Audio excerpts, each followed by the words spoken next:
அண்மை செய்தியாக பார்த்து வருகிறோம். முதலமைச்சர் கலந்து கொண்ட விழாவில் தவேக தலைவர் விஜய் முகம் பொறிக்கப்பட்ட கர்ச்சீஃபை மாணவர்கள் காட்டியிருக்கின்றனர். இது குறித்தான கூடுதல் விவரங்களை வழங்குவதற்காக எமது செய்தியாளர் சுப்பிரமணியன் இணைகிறார். சுப்பிரமணியன், வணக்கம். இது குறித்தான கூடுதல் விவரங்கள் என்ன? சென்னை கலைவாணர் அரங்கத்தில் இன்று காலை தமிழக முதல்வருடைய நிகழ்ச்சி ஒன்று நிகழ்ந்தது. இதில் மு க ஸ்டாலின் கலந்து கொண்டு நிகழ்ச்சியில் பங்கேற்றார். இந்த நிகழ்ச்சியில் முதல்வர் வருவதற்கு முன்பாக அங்கு கல்லூரி மாணவர்கள் அமர வைத்திருந்தார்கள் அந்த நிகழ்ச்சியில் பங்கேற்பதற்காக. அப்போது அதில் சில கல்லூரி மாணவர்கள் தவேக தலைவர் விஜயுடைய பொறிக்கப்பட்ட கர்ச்சீஃப் ஒன்றை தூக்கி அனைவர் முன்பும் காட்டியிருக்கிறார்.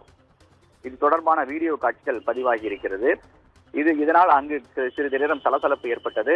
அது மட்டுமல்லாமல் திருவல்லிக்கேணி போலீசார் அங்கு வந்து 3 பேரை பிடித்து விசாரணை என்பது மேற்கொண்டு வருகிறார்கள். அதில் மணிகண்டன், ரமணா உள்ளிட்ட 3 பேர் என்பது தெரிய வந்திருக்கிறது. விசாரணையில் அவர்கள் மாநில கல்லூரி மாணவர்கள் என்பது தெரிய வந்திருக்கிறது.